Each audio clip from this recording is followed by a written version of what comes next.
Today we are learning basketball with Michael Roth. You can find his work on Twitter at underscore Mike Roth. He runs a NCAA approved basketball scouting service. He's a senior scout with Prep Hoops Ohio, Prep Hoops Kentucky, and a big Cleveland hoops guy over here. So excited to just pick your brain a little bit, dive into your scouting process and what went into building all of this. But before you do, how you doing today, Mike? I'm good. I'm good. It's a not very early morning here on the East Coast, but we're up and at it. Sunny day here in Ohio. Hoping to enjoy some of the sun. I'm sure you get to experience more year round in Florida than I do in Ohio, but it's a good day. Yeah, I'd like to hear it. It's a nice day here. You're right. We're right on the money. We got a nice sunny day in Orlando, just starting up, and what a beautiful day to talk some hoops. So I really want to hear first off just what a little bit of your background and what went into building a scouting service. I'm sure there's just approvals or certifications, and you have to try to get certain access to certain things, and like what can you do at first before you have all that access to build it and then present it to make it legit enough to get all that access. And I'm just really curious in what went into building that. Yeah, so you are right. There's a variety of things that you have to check off to start an NCAA approved scouting service. The first off, you have to pay a yearly fee to the NCAA after you get approved to start a service. So approval isn't too bad. You just basically say, "Hey, I want to start up a service. Here's some general stuff. Yes or no." Usually they say yes because I assume they want your money. And then you got to set up an LLC as well to handle people sending you invoices and tracking. That's how the NCAA monitors who's all paying me, where's the money going. So if somebody has a more expensive scouting service than myself, which is a couple $100, they want to go, "Hey, where did this $5,000 go to like this person? Like, is it legit or not?" And then at the end of the year, you actually have to send the NCAA a full like 4 reports and some other stuff of what you actually sent your subscribers to at the end of the year. And they they basically need that to be like, "All right, that was legitimate. You're good for next year." But that's the biggest thing is actually sending them the actual scouting work that you do.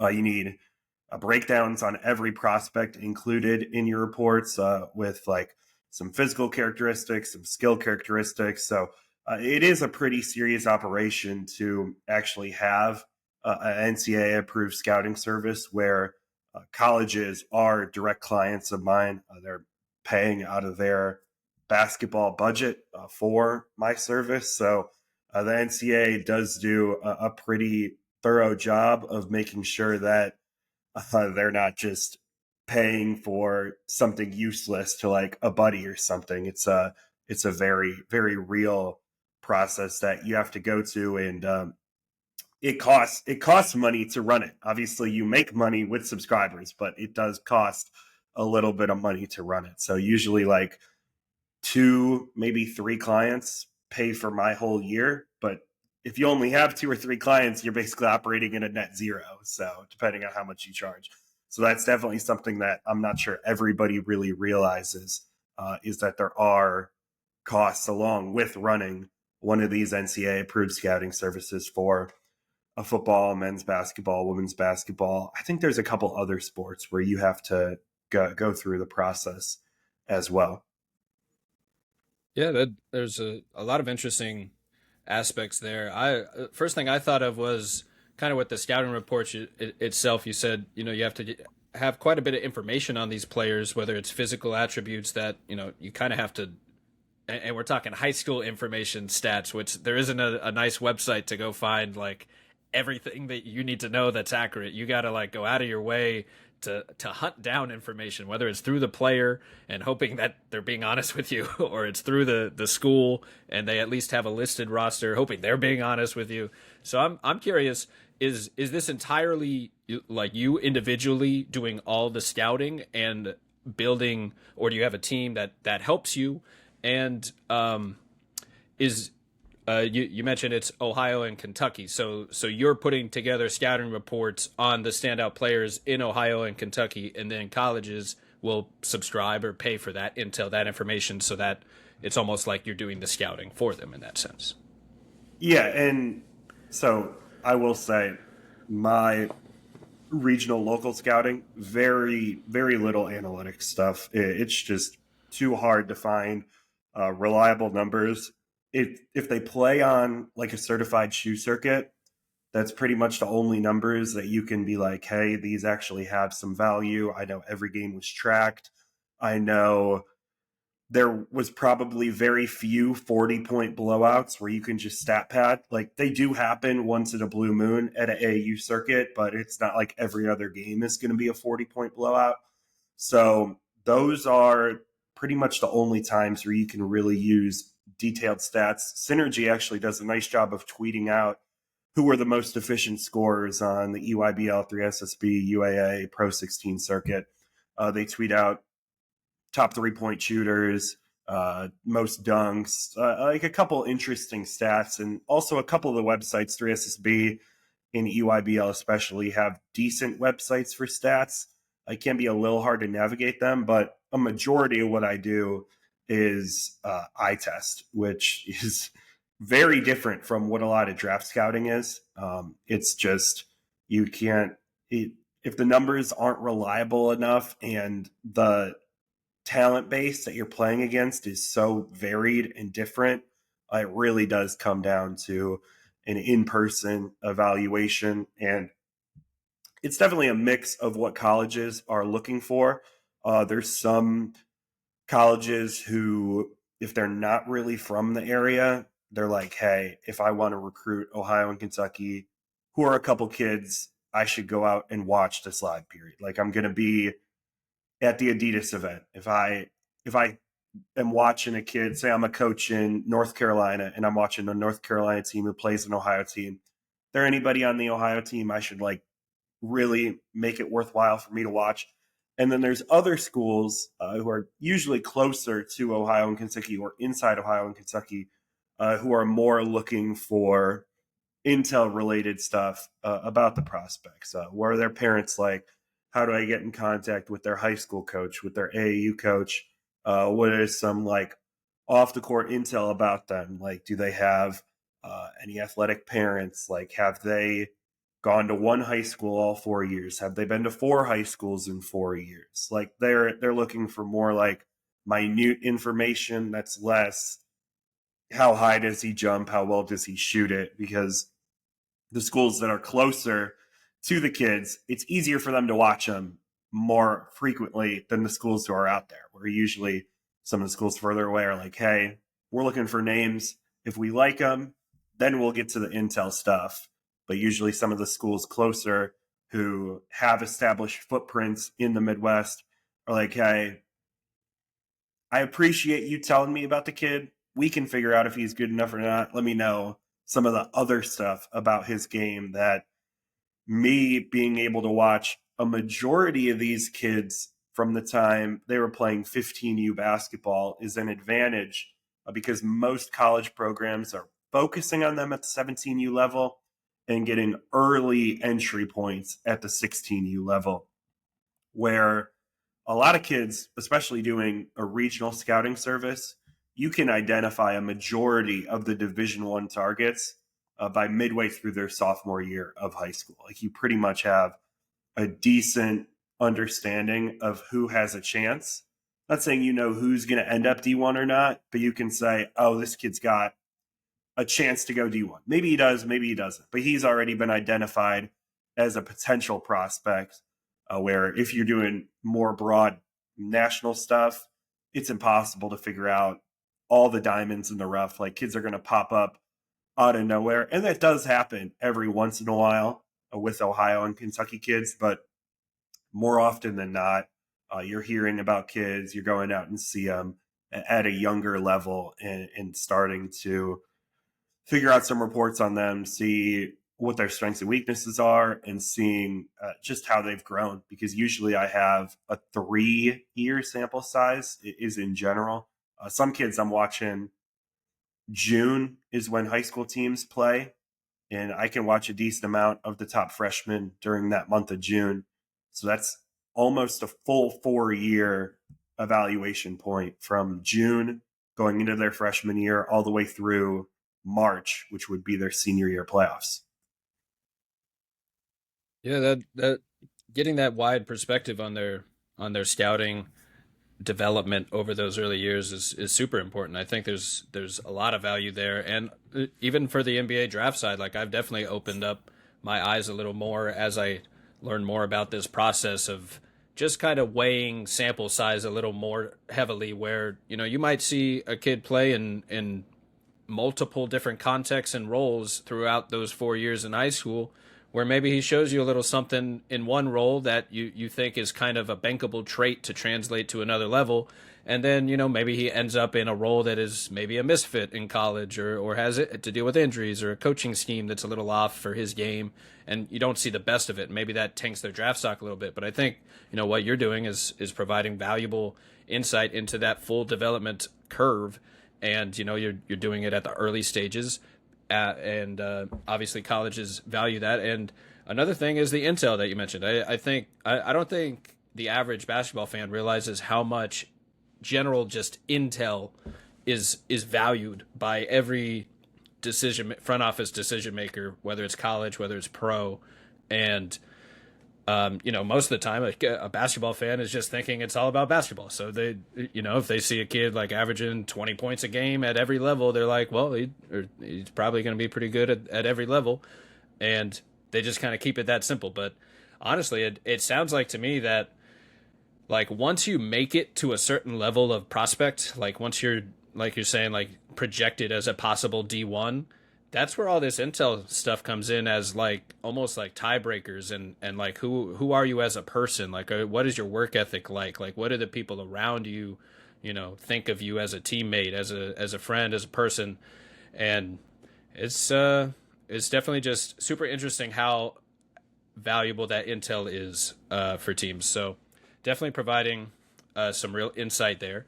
And what is your process to maybe gain that intel? Is it mostly building relationships? Yeah, I mean, the nice part about what I do is I'm covering high school kids, not quite 12 months a year, I'd say about 10 months a year. So I have access to AAU coaches, high school coaches. I'm in the gym with the kids. Especially, it helps me as somebody who runs a scouting service. I also, as you mentioned in the preview article, I run a website called Prep Hoops Ohio. So I'm writing about the kids behind a subscription based platform, which is $10 a month basically on Prep Hoops. So a lot of kids already know, hey, Michael's been watching me for 2, 3 years. He has me in the rankings. He does write ups on me. The high school coaches have seen me, especially the high school coaches who have seen me write about their kids since 2021. They're like, this is like a trustworthy guy. He's been in the gym for 5 years with me. I know who he is. So they're going to be very helpful with providing me information because they know that I've put in the work with them. I've put in the time in the gym, and I have the college contacts to help get said prospect to the right people, put them in front of the right coaches. So it's all about putting in the time, getting to know people. It's very much a people based industry. You're only as good as what people will tell you. So if you come off like too smug or like too quiet, like with people, it's going to be harder to gain the intel.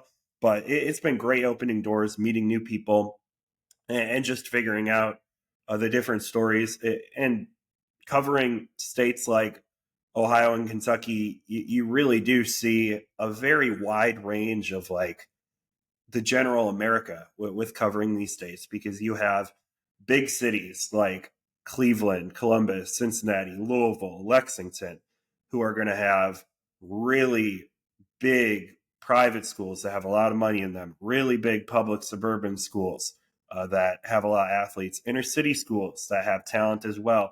But then you also get super rural athletes who come from the middle of the farmland and go to high school with 100 kids in their whole school, and they're really talented. So you really do get pretty much all walks of life in the Midwest, because you'll have people who live in $1 million mansions and have access to certain training that me being like, how is that even possible? Like, what? You're doing that?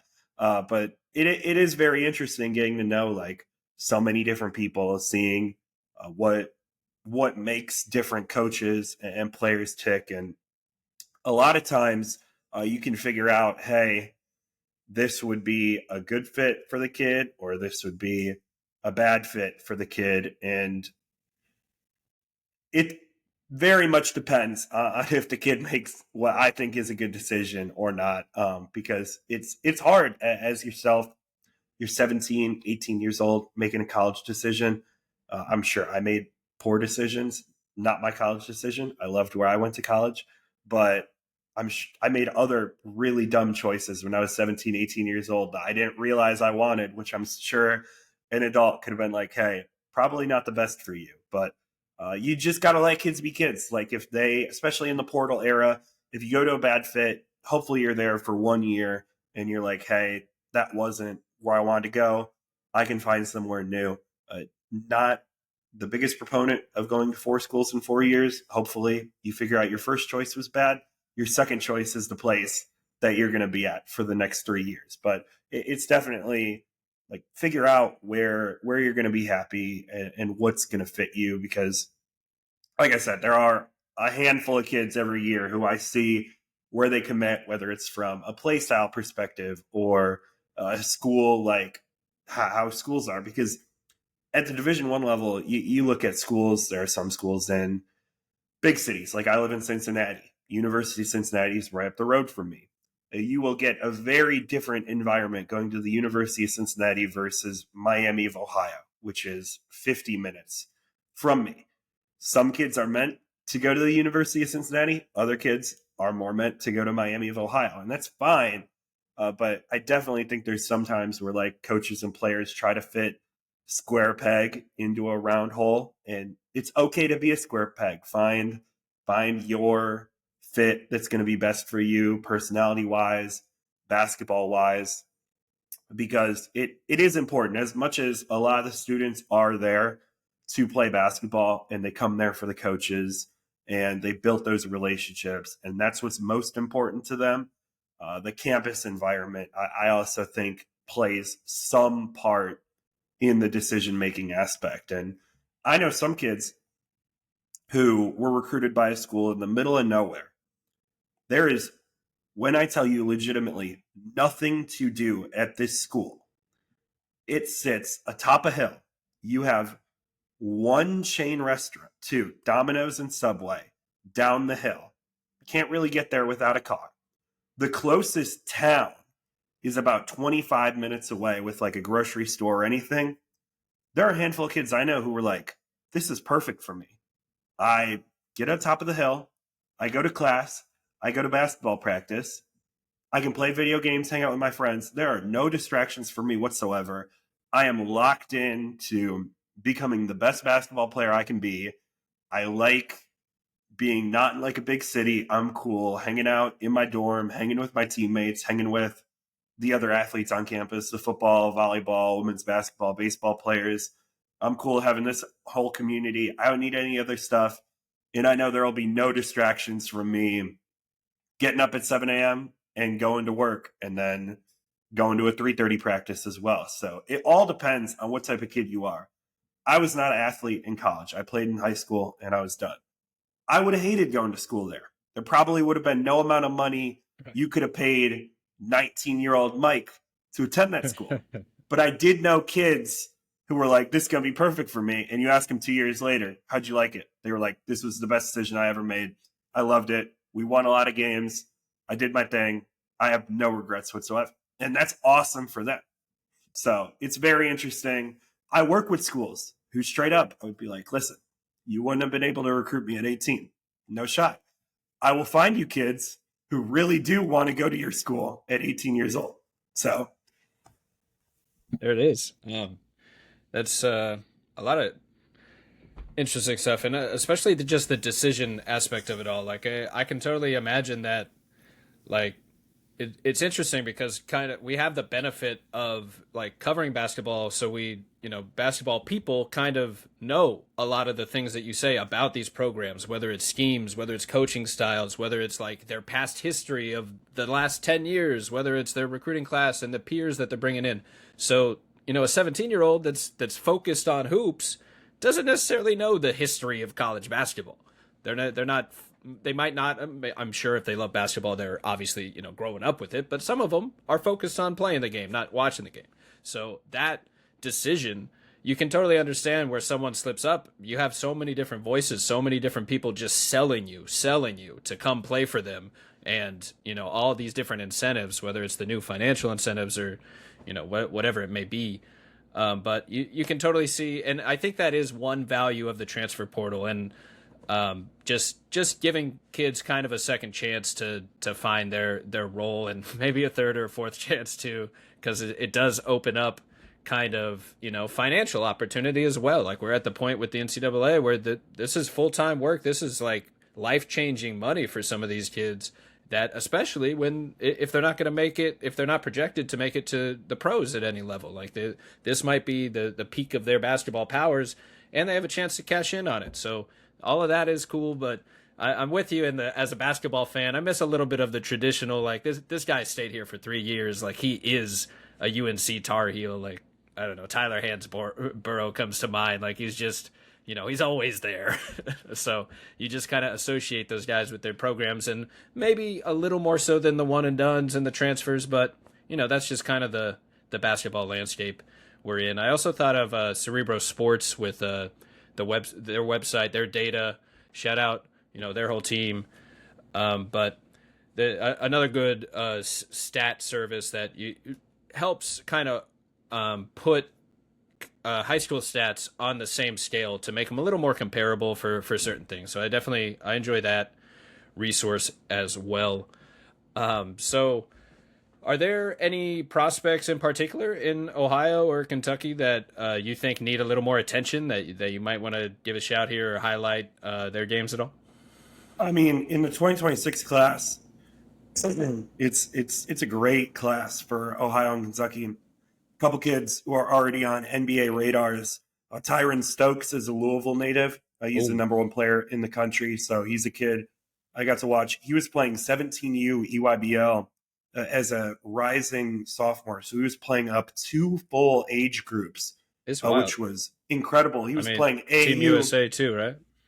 He was playing AAU with Junie Mobley, who's going Mm. into his sophomore year at Ohio State, and Tyron is going into his senior year of high school, which just tells you just how advanced he was at a young age.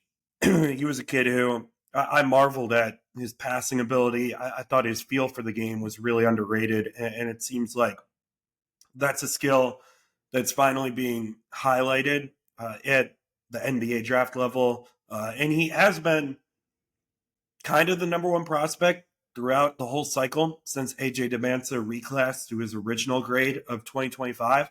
But it has not been without other people saying, hey, I don't know how great he is, and nitpicking his game. But I think definitely recently Tyron has reestablished himself as the consensus number one prospect, and has a marquee recruitment with schools like Louisville and Kentucky, both firmly in the mix for keeping him in the Bluegrass State, even though he hasn't gone to high school in the state of Kentucky. He's been gone out in California. Another kid who's on NBA draft radar is Anthony Thompson. He is a five-star prospect, top 10 on most national rankings boards. He posted a final seven. I expect a decision from him soon. He's a 6'8" wing who shoots the ball at an extremely high level, has probably like a 7'3" wingspan, just projects as a 3-and-D wing who makes shots, can defend multiple positions, has length. That's what the NBA is looking for. And his growth has been absolutely unbelievable. You knew the upside with Anthony was high when I watched him for the first time I think Anthony was actually 13th the first time I ever watched him. He was playing up at the 15U level, um, going into his freshman year of high school, and this was like April, May, so he was still in 8th grade. And he has he's very young for the class of 2026. And Anthony just showed a tremendous upside, but he was very baby faced. He was wearing size like 13, 14 shoes, even though he was only like 6'1". Very raw as a player. His freshman year, scored 11 points a game for Lebanon, shooting 38% from three. So he had the 3-point shot making, average 0.9 steals and 1 block a game for his high school team. And to see that kid go from what he was to now a consensus top 10 prospect has really, truly been remarkable. So he has a final 7 of, I believe, Ohio State, Indiana, Purdue, North Carolina, Kentucky, Michigan, and I think I'm leaving one school out. Apologies to them, but he's hopefully making a decision soon on those schools. Benda has visited at least 5 of those 7 programs, so he's a guy who will be on NBA radars next year. And then Talon Kinney, who actually is very internet famous as like a TikTok kid for like the 6'7" jokes and whatnot. Some people are going to totally understand what I'm talking about, and other people are not going to get what I'm talking about. That's fine. But on the court, Talon Kinney is a killer. I don't think people realize that.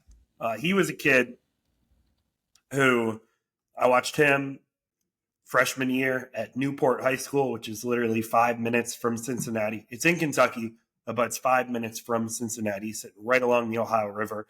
And he was a kid, you watched him and you were like, yeah, this kid's like got a chance to be like a top 30, top 50 prospect in the country. And that's kind of where he sat up until senior year, where he took a big jump and has established himself as one of the top 2 or 3 point guards in the country.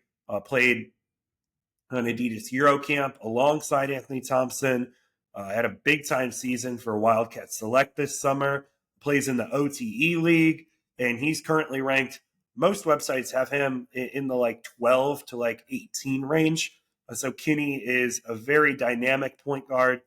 Checks a ton of boxes that you look for. He has the physical tools, quick twitch ability, can play above the rim. Doesn't have like the 40-inch vertical, but he is athletic enough to go dunk on you in traffic and finish through contact. Changes pace at a high level on the ball, above average passer, good shot maker off the dribble and off the catch. Like he checks a lot of boxes that you'd look for a point guard prospect who's going to be productive at the college level and hopefully making that jump to the NBA after a year or two in college. It seems like Kinney is a Kansas lean at the moment. I believe his official announcement is this Sunday. So this podcast might not come out until then, but just check that. I think he will make it official this Sunday. Again, lean to Kansas, but not official. Other schools in the mix include Indiana, Louisville, and a couple more. So Kinney's another one to watch. And then maybe off the NBA draft radar, but a kid that I just want to spotlight is Jason Singleton from Columbus Academy. He had a tremendous junior season, led Columbus Academy to an unbeaten regular season. They lost in the state championship game to Lutheran East out of Cleveland. And Singleton is a top 150 national prospect, has tremendous athletic and defensive ability. His dad played for Ohio State back in the 90s. So tremendous athletic genes in the family. And Singleton became the second Columbus player ranked in the top 150 to commit to Harvard in the decade. So Singleton is class of 2026.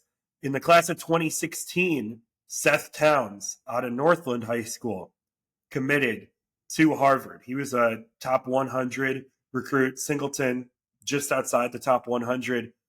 both from Columbus. They both commit to Harvard. Towns had tremendous first 2 years at Harvard before injuries really derailed his career. Ended up playing, I think, 8 years in college because he got the COVID year. He got like Wow. 2 or 3 injury red shirts. It was unbelievable luck for Seth Towns, but he persevered, and he's now on the Harvard staff and helped recruit a fellow top 150 kid to Harvard. So he'll be one who is expecting to make an instant impact at Harvard. Obviously, not likely to be a one and done NBA prospect, but just an interesting story of a top 150 kid picking an Ivy League school over Big Ten offers, and one who you could look up in 3-4 years and be like, oh, he ended up being a second round draft pick or whatever. He's a very talented player, and just a cool story of two Central Ohio kids choosing to take the Ivy League path. Not the path for everybody, but it was the path for both of them. And it seems like Seth had a really good career. If he would have stayed healthy, would have had a real chance to maybe make it in the NBA. If not, been a big time EuroLeague player. And he still got set up through the Harvard alumni base, working for the Crimson, now on their basketball staff. And hopefully Singleton has a similar start to his career and is hopefully healthier throughout his career with Harvard. So interesting story out of Columbus. Absolutely, and I mean, instantly makes me think of Danny Wolf. Just went to Yale. He was at Yale 2 years ago, and 2 weeks ago, or a month ago, he's a first round pick in the NBA. So I mean, things happen pretty fast. That is a full circle moment for some Columbus hoops there. We'll have to check out some of these names. Singleton. I'm not as familiar with Kinney and Thompson, so I'm excited to see their games. But I'm totally here with you on Tyron Stokes, man. I mean, he's super impressive. I've caught him live in person at when he was playing with AJ and on Prolific over in Mount Verde, and that was like a marquee matchup where you probably had 10 future first round picks on the floor, if not like I don't know, at least 3 top 5 picks on the floor in that game. It was actually the first matchup ever, or I guess technically the second matchup ever, because they played in the Hoop Hall Classic, where 3 projected number 1 picks were all playing in the same game. That first one on ESPN, the second one was not. But that a cool little fun fact there. And to your point, like it's only possible because he's playing up so many levels. Like same with FIBA and the Team USA team. Like he played up on there and dominated. I'm really impressed by his movement skills, his athleticism, the deceleration. After watching some Markelle Fultz here in Orlando, that his movement style, his crossover, hang dribble, just the way he kind of gets up and down reminded me of him. Not necessarily the whole game, but just kind of the athleticism aspect and some of the body control, the deceleration stuff.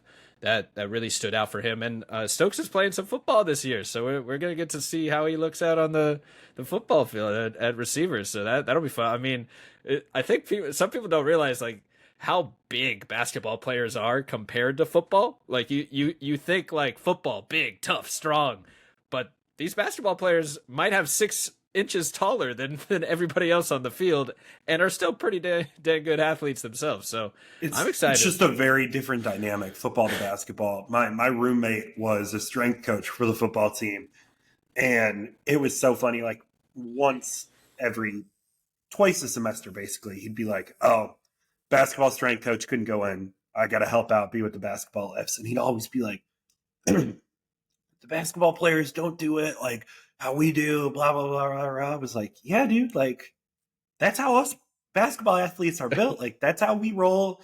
You football players got your style. They're just different sized individuals. Like, you'll look at a linebacker who will be like 6'2", and like his like pecs and like shoulders are like super big and like crazy strong athletes. Like some of their weightlifting stuff, unbelievable. If he tried playing basketball, he'd be a point guard or a shooting guard. I'm like, you got to realize like they're different sized individuals. Like, so it is fascinating seeing just the differences between just how players are built. And it does make it even more impressive, the kids who can go from playing high level football to high level basketball at the high school level. And I mean, you obviously see some guys go from playing college basketball straight to the NFL. I mean, it seems like there's a couple guys every year who make that transition, which is always fascinating to watch. There was actually a kid who was at OU when I was there who got a tryout with the Panthers. He was on OU's basketball team and then got a tryout with the Panthers. Only lasted a couple days, so didn't end up working out for him at the NFL level. But it was just fascinating seeing the Carolina Panthers signed a kid I saw play basketball in the MAC. That is a funny feeling. Tony Gonzalez comes to mind as like one of those prime examples. Normally, it seems to be these tight ends or really tall receivers, and for good measure, like they have good touch, they have good hands. That those are traits that go to both. But like to your point, these two sports require totally different athleticisms and training and workouts. Like you would imagine mobility and agility is important in both, but like football is clearly more centric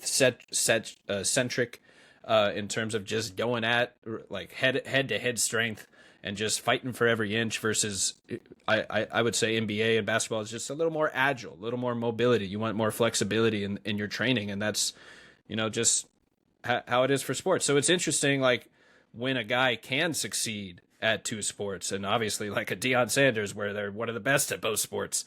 It just super impressive how incredible of an athlete and awareness and like the just understanding the game so well in different sports and being athletic enough to thrive in both of them. I mean, it's as impressive as it gets. There's a book, I don't know if it's behind me, but Range by David Epstein that talks about how the range of experience can really provide valuable lessons and experience for players where they pick some skills up from one sport and they're able to use them in another. And you see a lot of that, like Steve Nash playing soccer. He talks about that a lot, where he tries to translate that mindset of just keeping the ball moving, keeping his teammates involved. And he picked that up from soccer. And anyone, whether it's Anthony Black's footwork or whatever, you can kind of see it's a little different because maybe he picked it up from some other sports playing a soccer or a football. So it's definitely really, really interesting when guys are able to do both like that. Shout out. I'm an Ohio guy, so Yeah. Antonio Gates, Kent There it State is. Elite Eight. He is the one for me. But like you mentioned, the football basketball difference to a football guy. I'm stealing this quote. Football is a collision sport. Basketball is a contact sport. That's where the Mm, difference between the athleticisms come from. Football, you are okay. colliding with other human beings. Basketball, you are making contact with other human beings on the court. There it is. And I just Google searched it real quick, see any other names that might have popped up. We got Tyreek Hill, Donovan McNabb, Jimmy Graham, Julius Peppers, Julius Thomas, Terrell Owens. And then, of course, Florida State's QB did the opposite, Charlie Ward. He played college football, won a Heisman, and then went and played in the NBA, played for the Knicks. It's just it's funny how things turn out there. And if we want to trust AI with this answer, it says the NBA average height is about 5 inches taller than the average NFL player, 6'7" to 6'2". It sounds about right for the purpose of this. So, lastly, on scouting, we've obviously hit a ton of your thoughts scouting. Is there anything about your scouting process where you're looking for specific traits from guys that translate to the next level, and it could be anything. It could be the way they interact with their teammates. It can be the 3-point shot. It could be the defensive feel with anticipation and instincts. Like basically anything about a guy's game that you think when you're scouting a guy, is there anything you're looking for that says, this is going to translate to college and that's going to translate to the pros?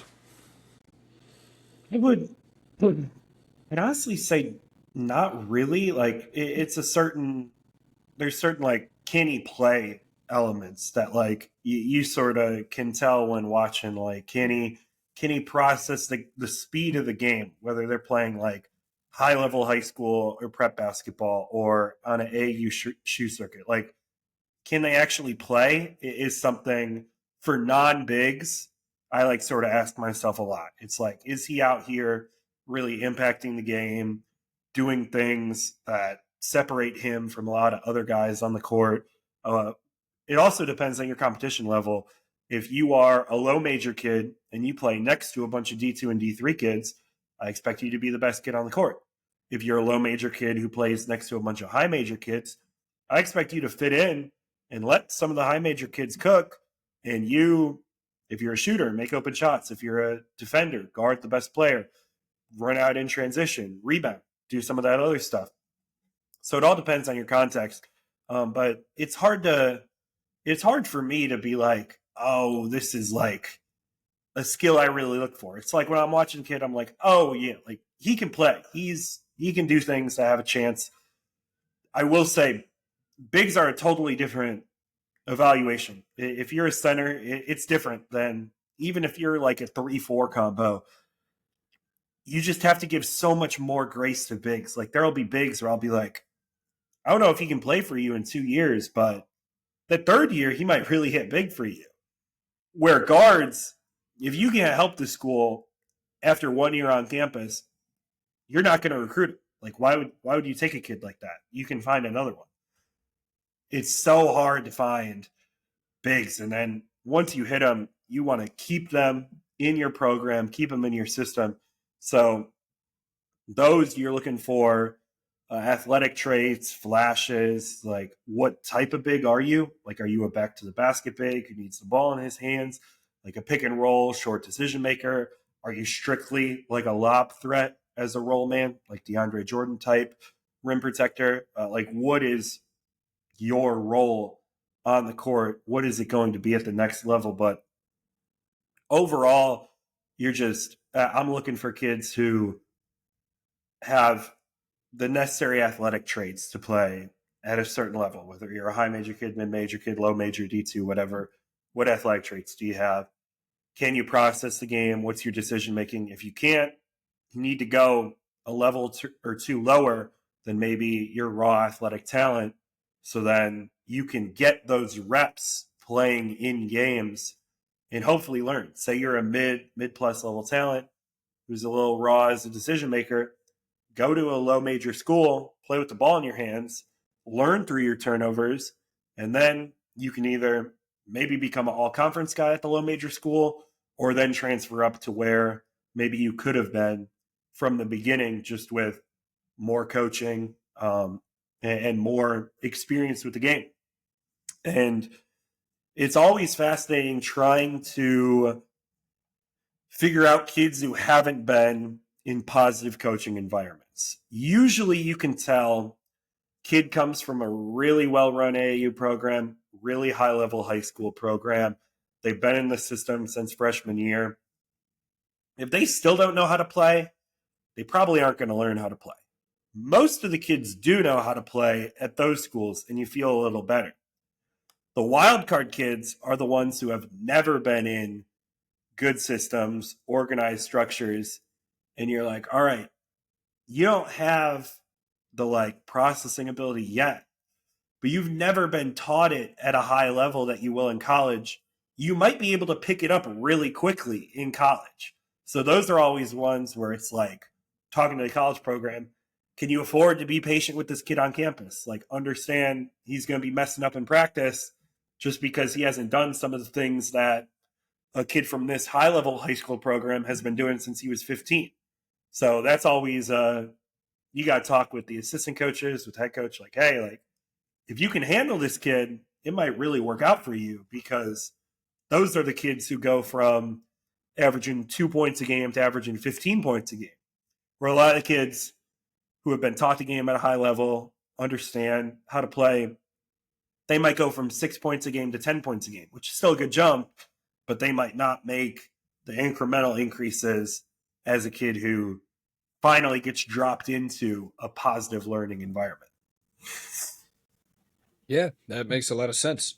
You're advocating to, thrive in your role if you're in a smaller role, or look for opportunity to get more reps at a lower level. And it sure seems that like reps in a good system seem to be very important, or most important, one of the most important things for a player's development. And, to your point, I think there's a little bit of the kind of the conversation of like Euro basketball versus American basketball from the youth levels in that a similar theme there, where it's like there you get a certain benefit as a player by learning how to play team basketball, and you learn how to make good decisions. And like you said, you could be an amazing athlete who's dunking on everybody and hitting tough shots, and a real talent.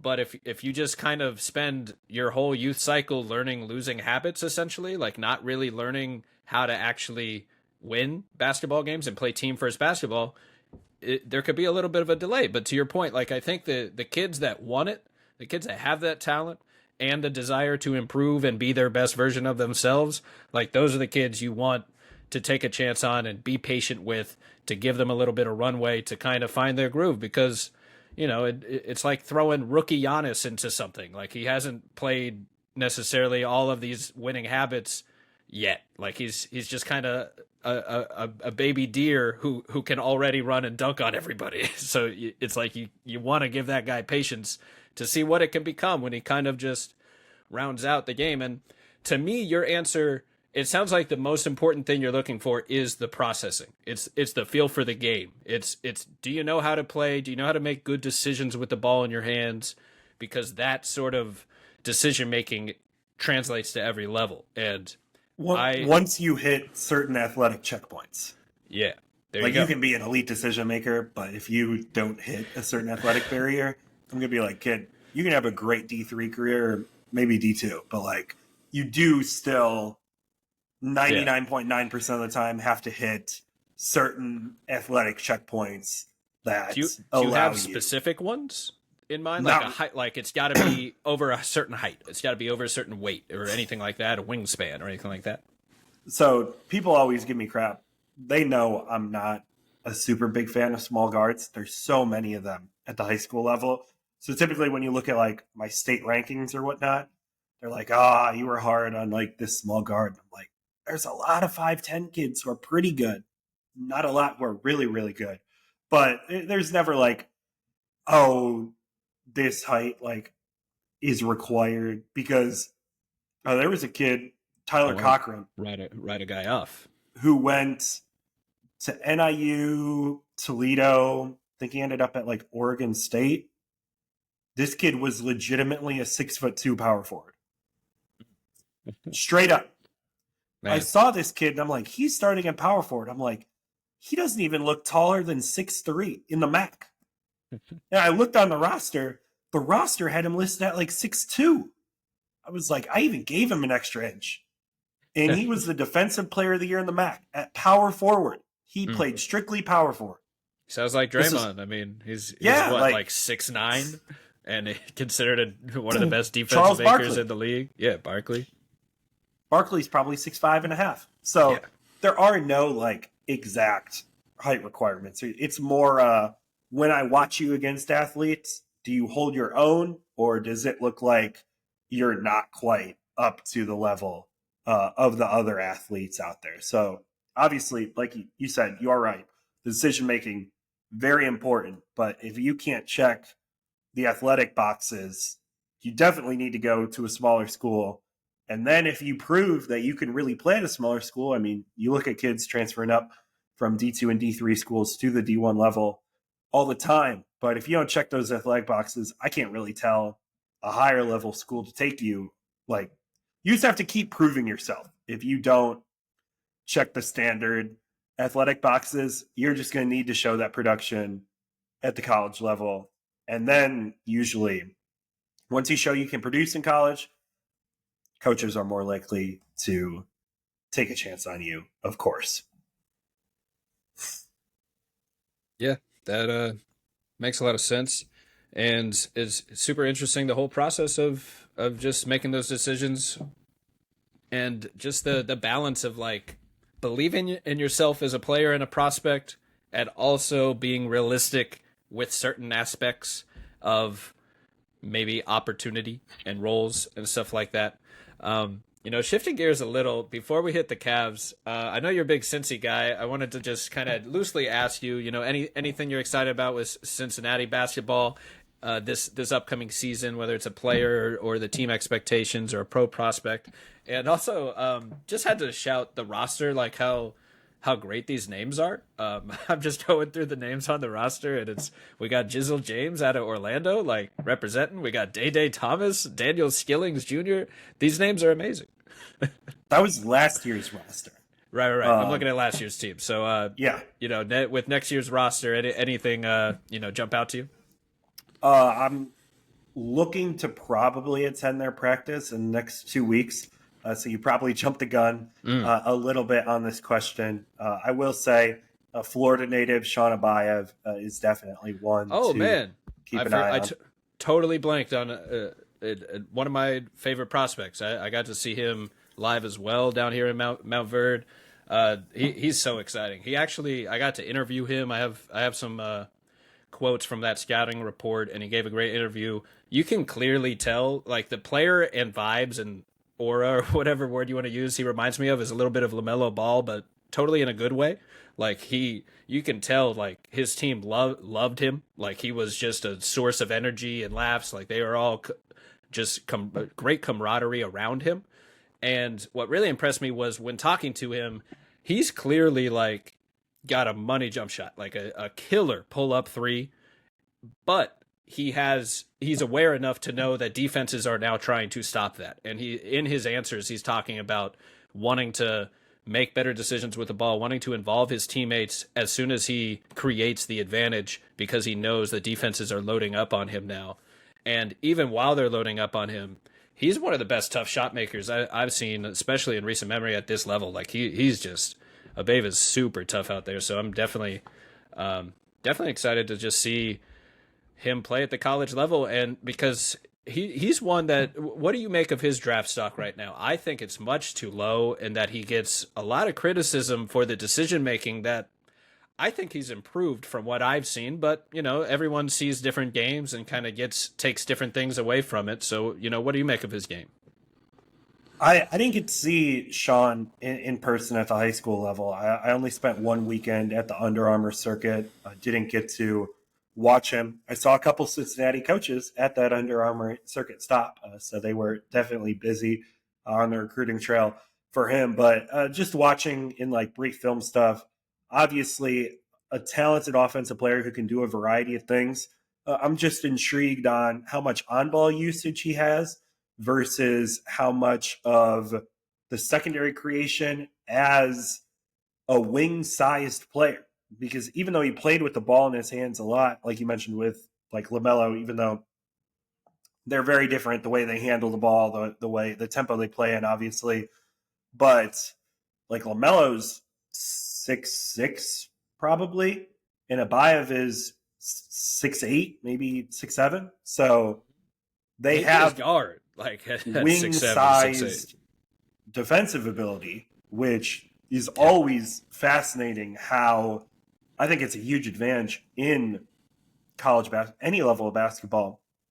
If you can play Abaev as one of your two primary ball handlers, then you can put a guard-sized player who isn't a primary ball handler on the court, or you can just be really big. It allows you to do either one.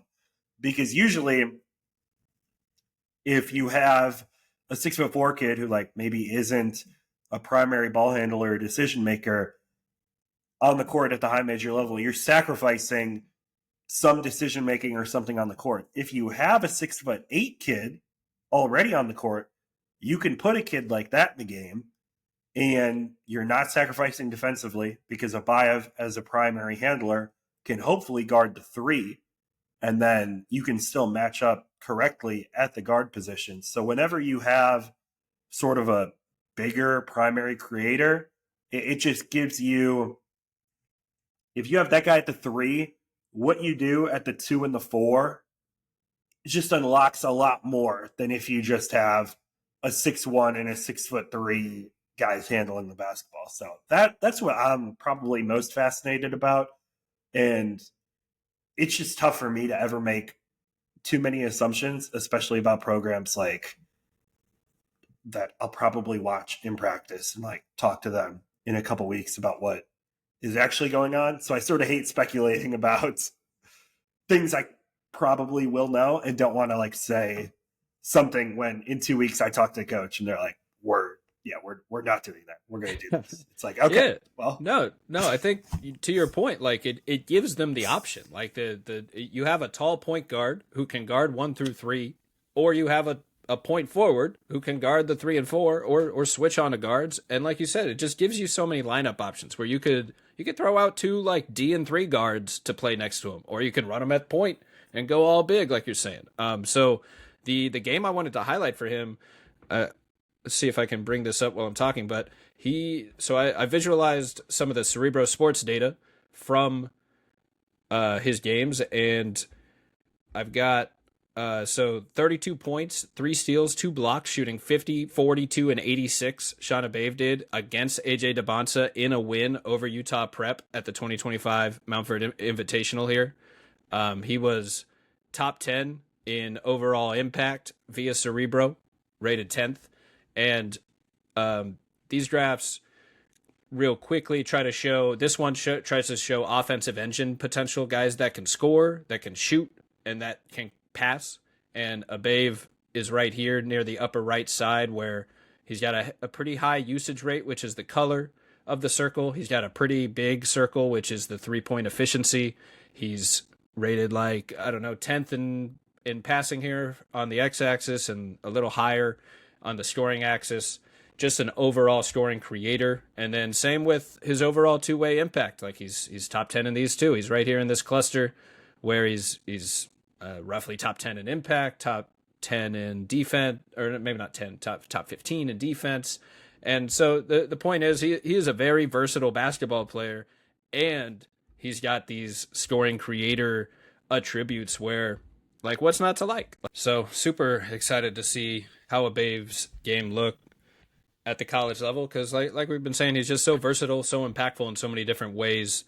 And like to be a versatile defender and have offensive value, let alone possibly be a primary offensive engine or a primary creator for your team, like the main scorer, the main passer, and a positive defender. I mean, the two-way impact and the scalability, the versatility of all the options it gives you for roster flexibility. I mean, it's basically nothing but pros if you believe in his decision making as a lead guy, and even as a complementary guy, because he just does so many things well. What's not to like? And it doesn't mean he's a perfect player. No player is perfect, but there's just a lot of lot of skills that translate to winning basketball at every level, especially like you said, when he hits the certain athletic marks. He's a 6'8" point guard. Like that, being tall and big at every position is simply an advantage, because that's what the sport boils down to, is finding advantages and creating mismatches, and a lot of those are based on height or burst and explosiveness. So, that's a big part of it. So to shift gears here to the Cavs, one of the best teams in the NBA last season, right there with the Thunder in the regular season for my money, with how dominant they were.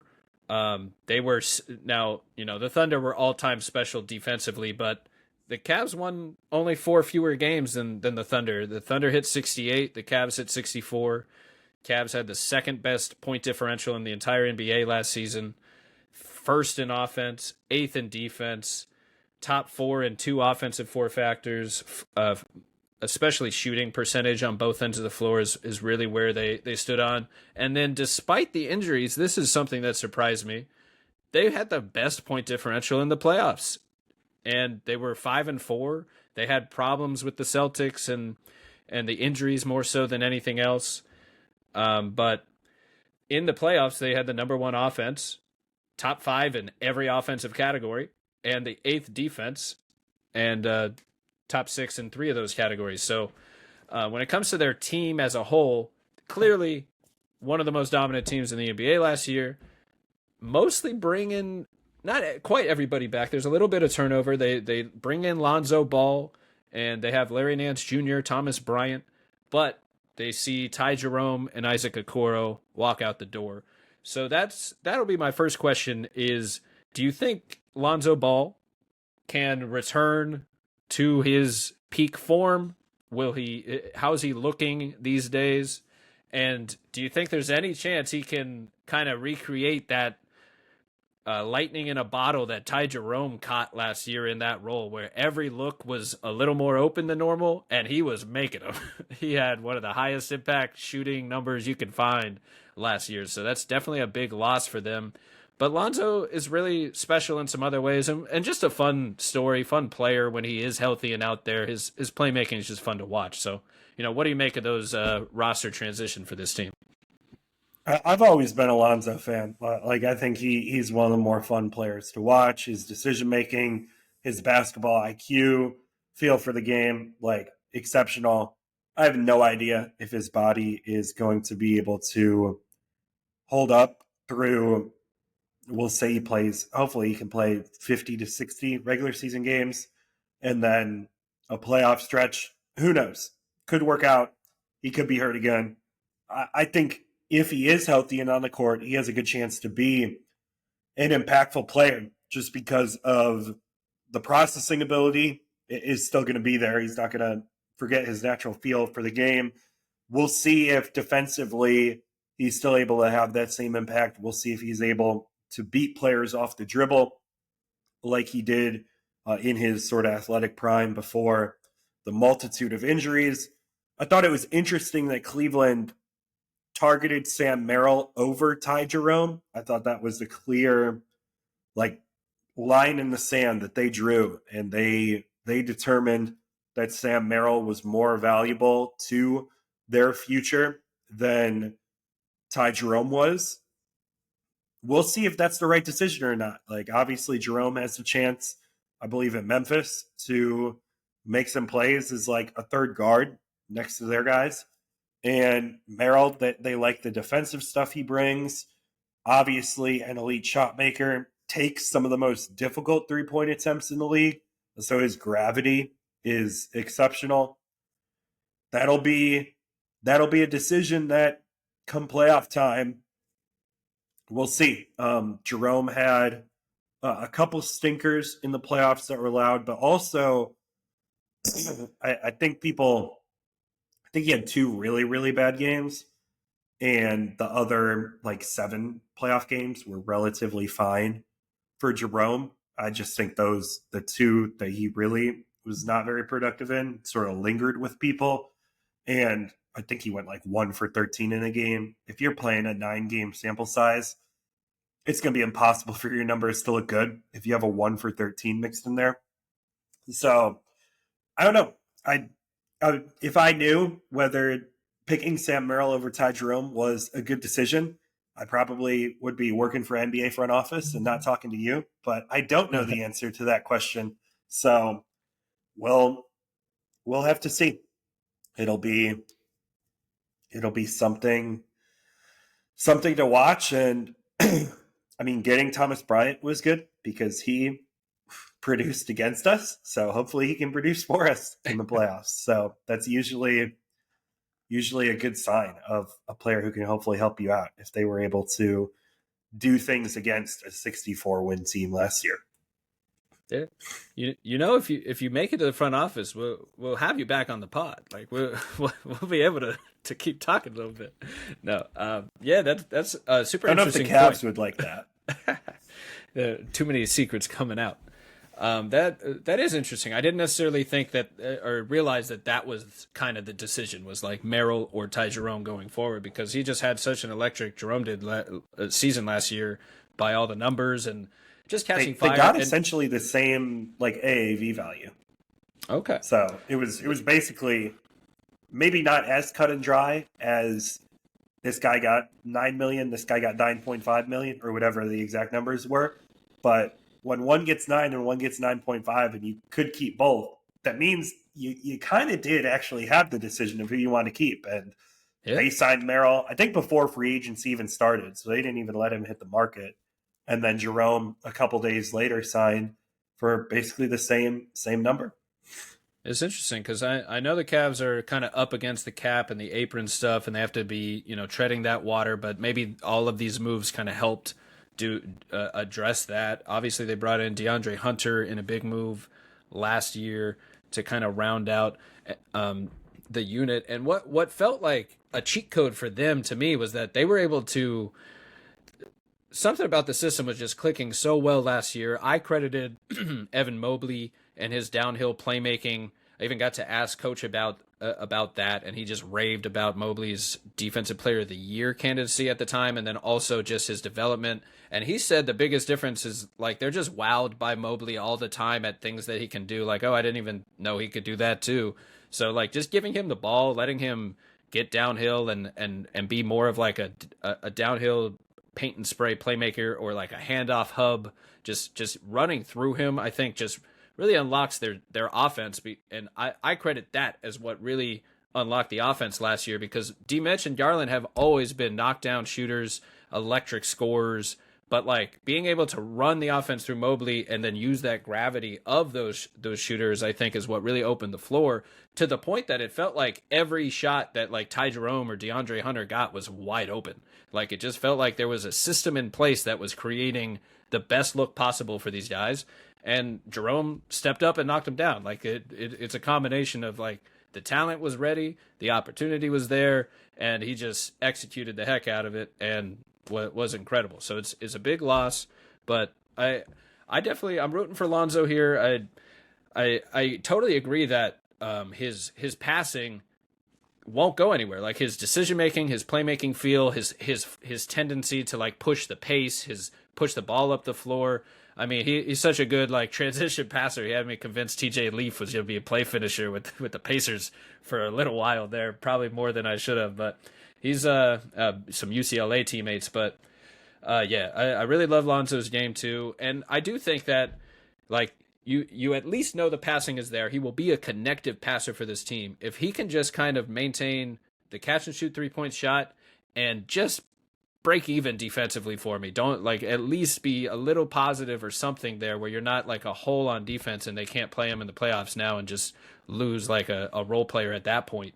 But you know that just might be where we're at with his athleticism. I think we won't really know until we hit it. And so do you think who do you think the fifth starter will be, if assuming they run back Garland, Mitchell, Mobley, and Jared Allen? Do you think DeAndre Hunter is the slide in best player there because of the biggest contract? For the defense, maybe it's Max Strus for the shooting. Maybe it is Lonzo for kind of the versatility of it all. Have they made any clarifications, or who do you think? Maybe it's a game by game basis. So Strus is a psycho. So this was the second straight off season where Strus hurt himself because of how hard he works out. I love that about Strus. I think he is a winning player. Max, let's maybe not go into the season hurt again because he went too hard in the off season in 2026. Let's go for that next year. No, but I've been a longtime Strus fan.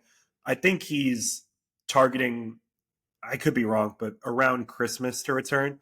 So Hunter will start while Strus is out. I think once Strus gets back to 100%, he is the starter. I think his confidence, make shots, toughness, defensive ability. Not say that Hunter isn't a good defender and can't make shots, but I think Strus just does it at a little higher level, and he's consistently been one of the Cavs' best postseason performers since he's joined the team. Maybe it is the Heat culture that he just can't escape him, which is how Turn it he's off. hurting himself. He literally is hurting himself in the offseason. Like, you end the playoffs, you are healthy. And I think in like July, something came out. They're like, Max hurt himself by working out. It's like, Yeah, great. time to rest a little. A little Yeah, recovery time. no, but at a certain point, you also kind of love the fact that he's such a psycho worker that he worked himself to an injury in July when nothing matters. Nothing matters right now. So I am a Strus fan. I don't think he could do anything on the court that would make me not a believer in him. I just like the mentality he brings to the team. So he's going to be a guy I rock with. As a fan, if I was a coach of the Cavs, I'm rolling with Strus 100%. But it is nice to have 6 starter level players, assuming everybody's healthy. Like all 6 of those guys are starting for 24 teams in the NBA, we'll say. For sure. I mean, Obviously, Mitchell, Mobley, Garland are starting for basically all 30, but like Strus, Allen, and Hunter are starting for a large majority of NBA teams if you plopped them on there. Absolutely. And I do agree. I think Strus gives them kind of their best all around option because like to your point, like they basically had like at least 7 starters last year. It felt like two level players, and DeAndre Hunter like had one of his best seasons in Atlanta when he was acquired there. It felt like that was like a way to just finally address this small forward problem that they seem to kind of just be flipping through, almost like the Clippers of old with Chris Paul and Blake and DJ, where they're just rotating through every small forward in the league until one hits. Like they just need to find the right fifth piece, kind of the KCP to their Nuggets core four, if you will. But they're an incredible foursome, and you almost can't go wrong. It's just trying to find like an all around role player who can slide in and not hurt you on either end of the floor. And I think Strus's offense, that 3-point gravity around everything else, because of how great Mobley and Jarrett are as a defensive front court already, that it might even be a little overkill and lack of spacing to start Hunter over Strus, given the option to do either one. So are there, first of all, shout out Chuma Okeke. Had no idea he was on the Cavs roster. Magic legend. Are there any players you think that we haven't hit on that could maybe pop out of the roster this year? And just to throw one more stat here, the 5 starters with Strus plus 11 net rating last year in 243 minutes. And with DeAndre Hunter instead of Strus in those same lineups, only 39 minutes, but a plus 26 net rating. So off the charts. Both are relatively small samples, 40 and 200 minutes. But obviously both are very, very promising options, and you almost can't go wrong. I kind of could see the case to just kind of make it matchup based. Like, do we need a little more shooting tonight? Do we need a little more big wing defense to throw at? Like, you don't want Strus guarding a LeBron or Luka out there. You'd probably rather throw the length and the size of a Hunter at one of those guys. So that would be my thought, but to your point, Strus is a monster. So I know I just asked you a question and kept talking. Are there any players that you think will pop on the roster this year that we haven't hit on? I mean, it's hard to pop on like an NBA championship caliber roster, Yeah, so I'm not too sure. Maybe if like there's guard injuries and Garland or Mitchell are down for a little bit, Lonzo's down. Maybe you see like Craig Porter Jr. do a little bit more than people are expecting. Um, I'm not the highest Jalen Tyson guy in the world, but if he does hit, that would be nice. We'll see. Um, didn't show a ton as like an older rookie, so he's one where we'll see. Maybe he just didn't show a ton because the Cavs won 64 games and didn't need him to, or maybe he didn't show a ton because he's not ready to contribute on a winning NBA team. And at his age, if he's not ready to do that, I don't know how long you have in the league. So, kind of a make or break year, even though it is year 2 for him on his rookie deal. So, those would kind of be 2 guys to maybe watch. Maybe they hit, maybe they don't. Who knows? and head coach Kenny Atkinson has pretty much found success in my eyes everywhere he's coached. Any thoughts on his kind of coaching philosophy and what kind of impact he's made ever since he's joined this team? Like, do we all the stuff I said about Mobley and the downhill playmaking is also possible because of Coach Atkinson kind of allowing him to do that and encouraging him to do those things. So thoughts on his impact as a coach. Yeah, I think the freedom that he provides has been great for the young core.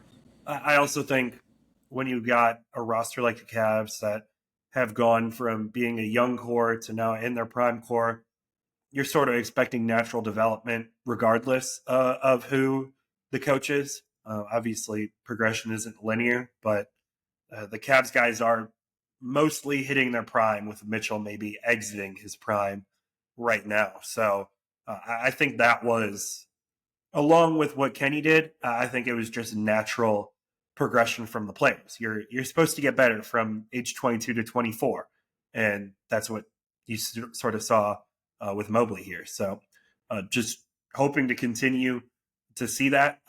I almost think Kenny probably did more for like Ty Jerome than maybe Mobley, even though obviously I think the freedom he gave Mobley to sort of unlock new stuff Right, obviously right. matters. But I think when you're talking about top 30 players in the NBA, you're probably it's usually going to be them more than the coach. Where I think coaches can get more out of role guys than they're making a difference for a star player on either end. Yeah, that's a great point. And talent wins, and building a system around them that gets the most out of it. I think the freedom element you talk about, like, and to be clear, like I'm not necessarily crediting Atkinson for the Evan Mobley's development as much as, like you said, the freedom and opportunity to finally show what he can do, and just kind of leave it all out on the floor. And also, like you said, just building a system that works for these players. Like if Mobley, if your two best shooters are your guards, but you can get some playmaking out of the front court to set them up, that seems like a nice system to find some balance on the offense, and mostly just involve everyone in an ideal role where you're not sticking Evan Mobley out on the corner to be a stretch four when that's not necessarily the best part of his game, even if he can hit a jump shot out there. And I'm a huge Mobley guy. Been all in on, never sold any Mobley stock. I mean, he's one of the best just defensive anchors, skilled forward unicorn types that the league has. So the Cavs got them one for quite some time. So one last question here: how are the vibes after last year's playoff exit? I credit the lost series mostly to injuries more than anything else. Like, it just felt like we weren't seeing the peak Cavs that we had seen all season long. So that was the big one to me. But to you, after dealing with that, have the vibes generally been good? Do they kind of brush it off as injuries, and it's still championship expectations, full confidence? We are who we are, and we're just going to run it back next year and try to beat you again this way? No. Um, I think if you called into a Cleveland radio show and said that, you'd have 15 guys on the line disagreeing with you. I don't think it's unfair to say that injuries played a part, but at a certain point, the Cavs can't lose in 5 games again. They lost in 5 to the Knicks with home court. They lost in 5 to the Celtics, who were the best team in the league. They had some adversity go against them in that series. That's the only one I give them a slight pass for. They lose in 5 to Indiana with home court. You just can't do that. We're on year 4 now, and I think basically the fan base is, it needs to happen now. Like, I think expectations for the Cavs this year are 11 playoff wins, or it's a failed season.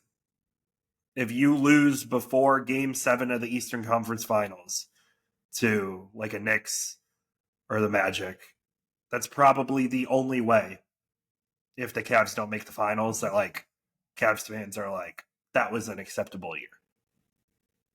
So it's time to win. You can't lose in 5. If you lose in 5 to OKC or Denver in the finals, fine. Or Houston, whatever. If there's a Western Conference juggernaut that smokes you in the finals, that's fine. But you just can't keep losing. You can't keep getting thoroughly outplayed. There's not been one series that the Cavs lost. I was like, oh yeah, these things go our way. It was like the Knicks punked us.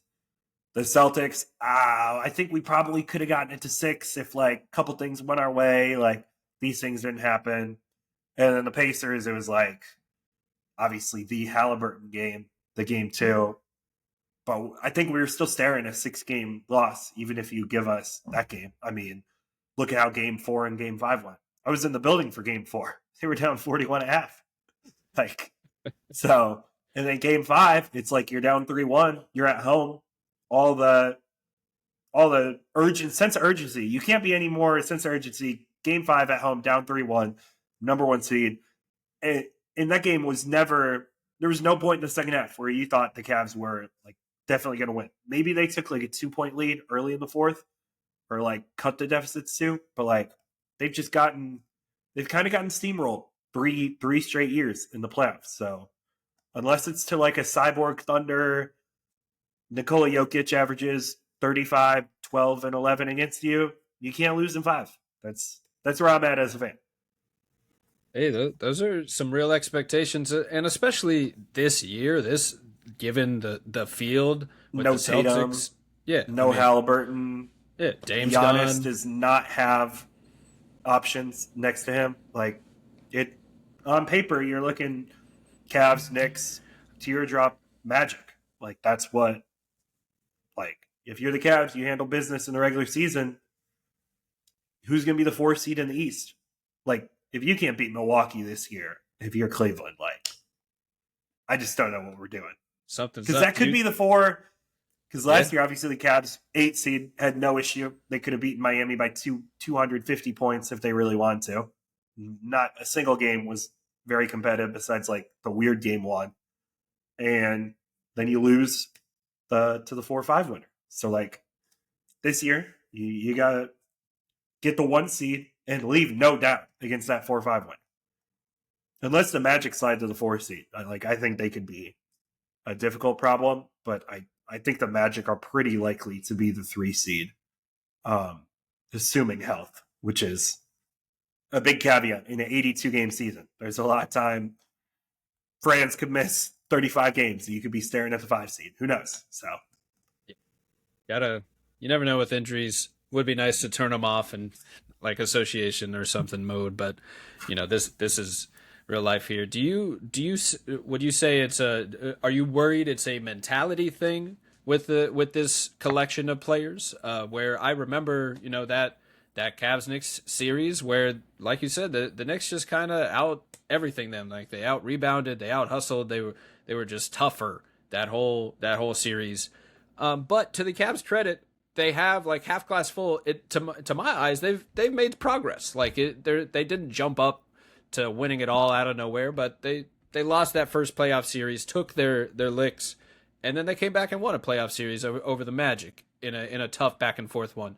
And then it seems like they make progress, but with progress comes new expectations, and people want to see that trajectory go up, not stall out, or even worse, fall behind as the team laps them or something like that. So are you kind of saying that the fans, not necessarily just you, but just the fans' critique is that maybe this unit isn't quite mentally tough enough, that maybe it's more about the mentality than it is the actual players on the floor because of how successful we've seen them be all season?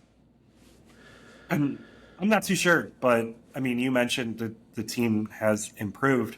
I would argue the team has gotten better, but every year in the playoffs, they've disappointed expectation.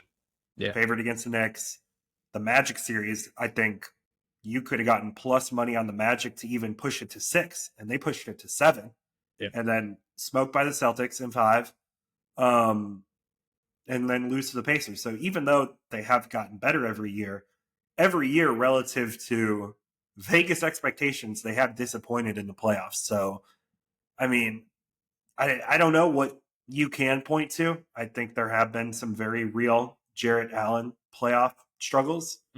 We'll see if that's just bad matchups or there's something that teams can sort of expose about him in the playoffs that somehow they don't in the 82 game regular season. Like, it's hard to.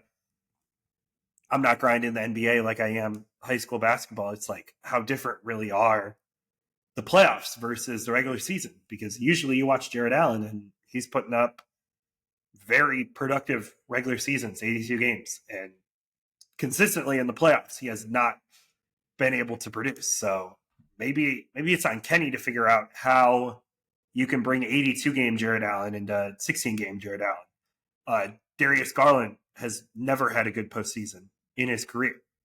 Some of that is due to injury. Some of that is due to him just not performing. So it's time for Garland to play like a max contract player in the playoffs, because he has not done that once in his career. So it's Do I think Garland and Allen are capable of putting up exceptional playoff performances? Sure, but they have to show me that they can do that. So it's basically like it's time. It's time for Garland to perform like an all-star player in the playoffs. Time for Allen to perform like a top 10 center in the league and not get played off the court. Like it's this April and May or when those questions will be answered. Yeah, that's a great point on kind of the different play styles between regular season and playoffs because I don't know if I would credit everything like to just that. But yeah, I could see, for instance, like Jared Allen having a little bit of the Rudy Gobert issue where like he's clearly a great defensive anchor over the aggregate and a strong play finisher at the rim, but maybe there's not quite enough versatility there for the playoffs. But also, we see teams returning to two big lineups all around the league. So, if. And Gobert had some good playoff runs. I mean, he's been in back-to-back Western Conference Finals. Like, yeah, it's matchup based. I think it's not a rule for every series. Like I think they have their impact in some, and then maybe they get run off the floor in others, and a little bit in just that archetype. I guess is what I was thinking.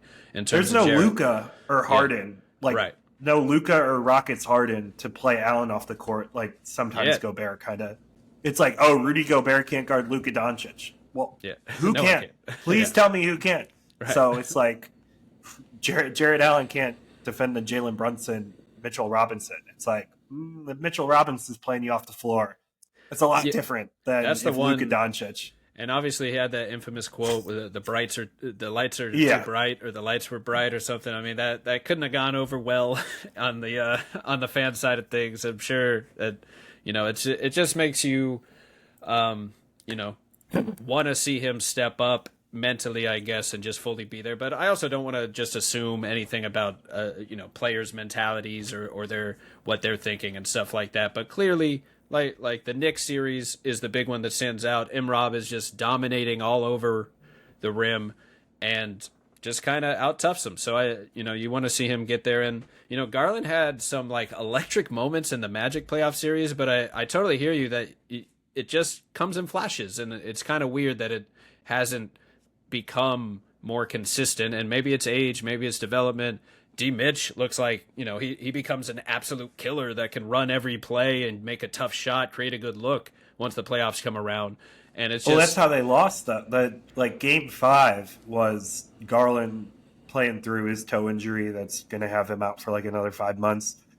The whole offense was Mitchell, and it wasn't horrible, but it wasn't good. Like I think Mitchell ended with like 39 points on like a 53% true shooting. Don't quote me on that. But you're probably not winning playoff series against good teams with 53% true shooting. But he scored 39 points because he had to, because Garland wasn't creating anything. Right. I don't know how many Jerome did. And the Pacers are a great offensive team. They put up like 120 that game. So while I'm not saying Donovan Mitchell bad, because he's exceptional, like one of my favorite players, maybe my favorite player in the league. He's been unbelievable. But when the offensive roster got limited and it was Mitchell create every play, that wasn't a successful offense. It wasn't a terrible offense, but it certainly wasn't, we found our answer. Just let Donovan Mitchell shoot 30 times a game. It's like, he will score.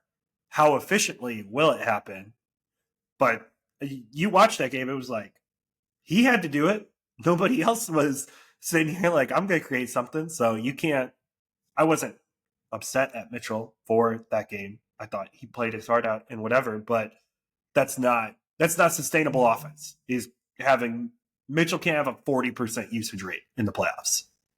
Yeah, that's a little reminiscent of what kind of Paulo and the Magic went through as well, where it just became like you can't trust anyone else with the ball in their hands at this point. Like everyone's either afraid of the moment or just not in their groove, and it's you against the world, and it's not what you want.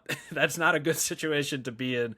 And I'm with you with D. Mitch. I think on the one hand, he's shown a lot of development as a decision maker for his team, as a creator for others, from where I saw him years ago as just scorer, high volume shooter. But to your point, that doesn't mean I necessarily want him to be the heliocentric creator every single play to the degree that a Luka or Harden was that we talked about before, where ideally he's in a situation where he is focused on scoring and all the other stuff becomes ancillary, not asking him to just create a good shot for your team 100 times over 7 games. Like you want to find some more floor balance with that. And, you would think that's a little bit where Mobley's playmaking comes in as well. But I'm totally with you that Garland's offensive consistency and Jared Allen just kind of finding a way to impact both ends of the floor without getting necessarily outmanned on that end are huge keys for this Cavs team. So Mitchell was 8 for 25 in Game 5, but he was 15 for 21 from the foul line. 35 points. 35 points on 35 possessions. So basically exactly 1 point per possession. The other impressive thing, 35 shooting possessions, only 2 turnovers, which is that sort of volume with that sort of limiting turnovers would have been a lot better if he was 11 for 25 instead of 8 for 25. But still, that's not, I don't want to live with that every night.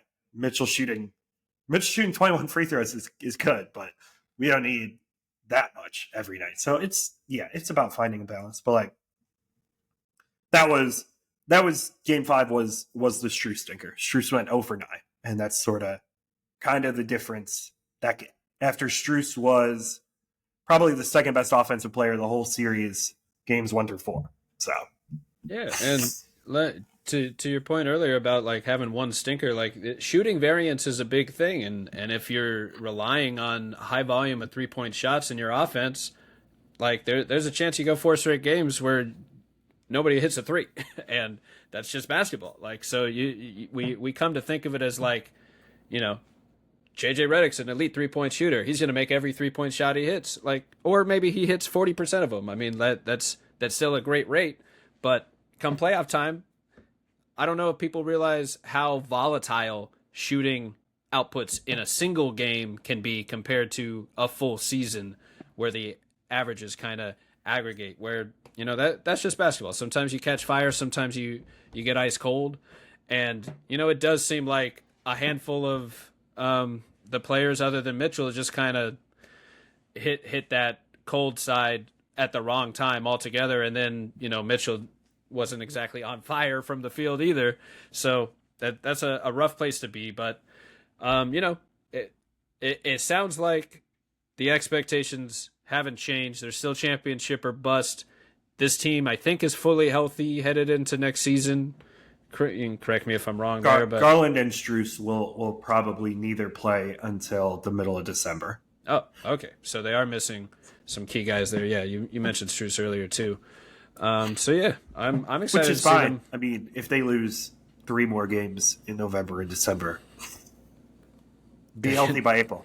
That's what's important there, and I think they have earned the right to be the favorite in the East. You can make the case for the Knicks too, I guess, but I think given the Cavs' regular season success last year, especially, is what kind of puts them at that notch for me. But I think the Magic are going to make some noise next year. They can easily be in that top 3 ranking, and projecting them in that third slot is probably the right place for them. And like we said, the field is wide open, so it's pretty much the Cavs for the taking this year. And I'm sure fans are kind of at that point, especially where it's if this team is going to work, this is the year for it to happen. And you think that we're at the point where one of the core 4 could maybe be out on their way out if they don't have some real success this year, making it to at least the conference finals? Maybe. We'll see. Kobe Altman has been very conservative in making moves. The Cavs, since the Mitchell trade, they didn't make another trade until the DeAndre Hunter trade at this deadline. They went, I think, what would it be? It's like 4 years or Two and a something. half years. They Two and a went half two and a years. half So, years okay. without making a trade. I think the only team that went longer without making a trade was the Bulls. So, like in that stretch, going into the deadline, I was like, I don't know if the Cavs are going to do anything because Kobe Altman has literally sat on his hands for 2.5 years and done nothing, which he did build a good roster. It was just funny that us and the Bulls, how did the Bulls not make a trade in that long? It's one thing if you're the Cavs and you're like, we're consistently in the playoffs. We're consistently winning 55 games. Why do we need to make a trade? The Bulls, on the other hand, is like, why are you not making trades to try and shuffle the deck? Like, at least Kobe, I was a little annoyed. Like, I'm like, what are we paying our front office to do? They don't do anything. But they did build a good team, so they were taking their breaks. Bulls fans, pray for you. Like, you guys didn't build a good team. You're like, we're okay. This is a good spot for us to be in. Is it? So, yeah, I don't like you said, maybe a trade's happening. I would point to Kobe Altman's one trade in 3 seasons as being probably not. So now, of course, the second apron could change that. If the second apron didn't exist, I'd be more confident in them not moving anybody. But with that, maybe that forces your hand a little more. But Dan Gilbert has never been shy about paying the luxury tax to keep top talent in Cleveland, and when there is a championship window, he has spent, unlike another owner in Cleveland whose playoffs are coming up in a week. There it is. Well, I'm excited to see it play out. I do think that things like, I think the continuity alone of this core is just the experience that they have is really worth something. You know, it took the Thunder years as well to build and make incremental progress. The Nuggets come to mind too, where they finally get over the hump, but have to take some playoff bruises along the way. I think the Cavs have taken their bruises, and now it's time to go out and do some punishing. Like they should be the big bad team in the East this year. So we'll see how it plays out. And I think expectations are one of those things that just kind of mess with everything. It's like it'd be nice if we like almost forgot everything that has happened and can start in like a whole new season as if we know nothing about the past sometimes, because it just changes everything. We're like, a feel good story team one year now has expectations the next year, and if you don't meet that, that's where the real NBA quick cycle starts changing over, where expectations just keep rising, and if you don't keep up with it, then that's how turnover happens, whether it's the front office or the coach or the players or whatever it might be. But I think the core four having this experience is valuable, and that if they can just fine tune the rest of that rotation, like this is a real contender, and it already is. So I'm excited to see it play out. But man, a lot of fun here. We hit on some prep hoops, Ohio, Kentucky, Cincy, NBA draft, little Cleveland Cavaliers. We got you covered with Ohio basketball today, man. Thanks a lot and Kentucky, of course. Thanks a lot for taking the time, Mike. Everyone, check out Prep Hoops, Ohio, Kentucky, and @ Mike Roth on Twitter to find his work. Anything else you want to plug here at the end? No, it was a good time. You hit all the stuff that you could find me on. So yeah, hopefully get some audience filled in on what's going on with Ohio and Kentucky high school basketball, and at the college and pro level too, I guess. Absolutely. Mike's got you covered. Make sure to subscribe to his work and just keep following it. If you want to especially find, hidden talent in the youth level that could make an impact, and whether it's at college or pro. So, really appreciate your perspective. Thanks for sharing your scouting process with us today, Mike. Thanks again, and have a good one. Of course.